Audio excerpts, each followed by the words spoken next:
Biden made the remark as addressing the embarrassing situation involving a Chinese surveillance vessel, later identified as a balloon, that traversed the continental United States in January, reportedly collecting information from critical American military sites before Biden gave the military an order to shoot it down in the Atlantic Ocean.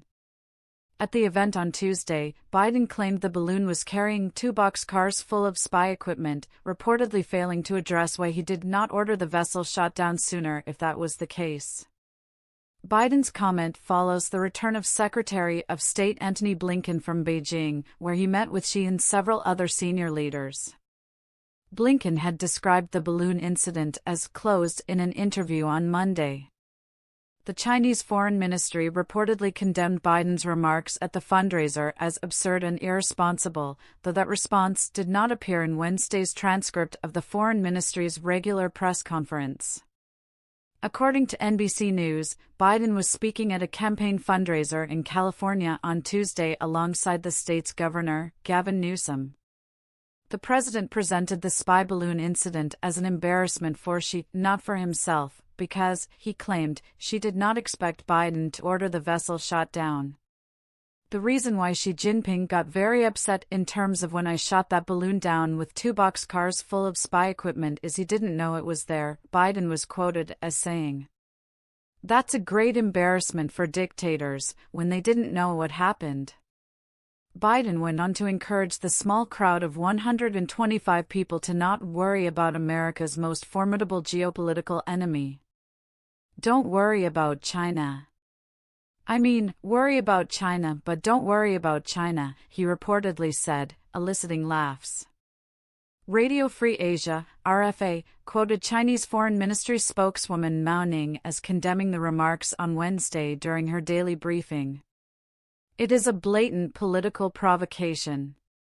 China expresses strong dissatisfaction and opposition, Mao reportedly asserted, adding that Biden's words go totally against facts and seriously violate diplomatic protocol and severely infringe on China's political dignity.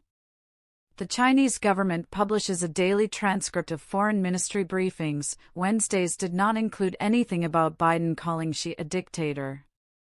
Xi Jinping has held the titles of Chairman of the Chinese Communist Party, President of China, Commander-in-Chief of the People's Liberation Army, PLA, and over 10 others since taking the helm of the country in 2012. None of his positions are elected and, following his reforms to Communist Party protocol, Xi is positioned to rule China for life. Under Xi, China has significantly increased the violent repression of political dissidents, people of faith generally, and ethnic minorities that the Han supremacist Communist Party frowns upon. In occupied East Turkestan, Xi has spearheaded a genocide to break the lineages of Uyghurs, Kazakhs, Kyrgyz, and other Turkic ethnic minorities since at least 2017.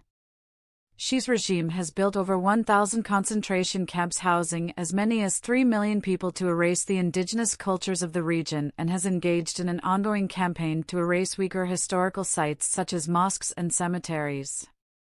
During a CNN town hall in 2021, Biden justified the genocide as a result of different norms in each country.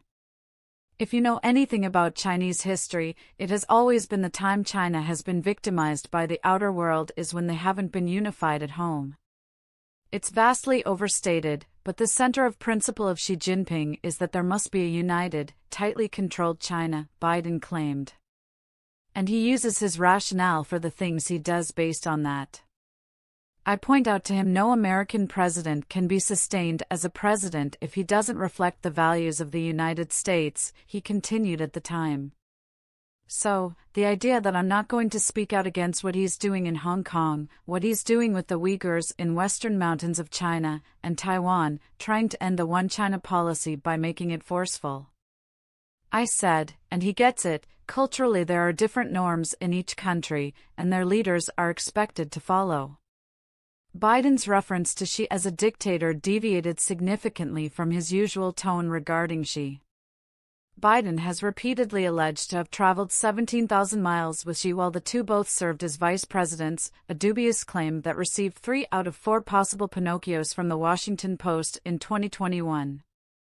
I traveled 17,000 miles with him, the president of China. We traveled around the world together, in the United States and China, he said on the campaign trail in January 2020. A year later, he similarly claimed, I had 24 to 25 hours of private meetings with him when I was vice president, traveled 17,000 miles with him. I know him pretty well. I've spent more time with him, I believe, than any other world leader has, Biden said of Xi in October 2021. In late 2021, while meeting NBA champions the Milwaukee Bucks, Biden boasted to the athletes that he played basketball with Xi. When I first went to Beijing to meet with Xi Jinping, he put me on a basketball court. I'm not like these guys, I can play a little bit, but he put me on a basketball court, Biden claimed. And I'm thinking to myself, everywhere in the world I go, as I travel the world, basketball. Biden appeared to be referencing a 2011 visit to China that featured an exhibition match between Georgetown's college basketball team and the PLA's bi-military Rockets that ended in a brawl. Biden did not refer to Xi as a dictator during his meeting with the Chinese leader in November, instead emphasizing a hope for cooperation with Communist China on climate changes. I'm really glad to be able to see you again in person. We spent a lot of time together and, back in the days when we were both vice presidents, and it's just great to see you, Biden told Xi at the time, and you and I have had a number of candid and useful conversations over the years and since I became president as well. You were kind enough to call me to congratulate me, and I congratulate you as well.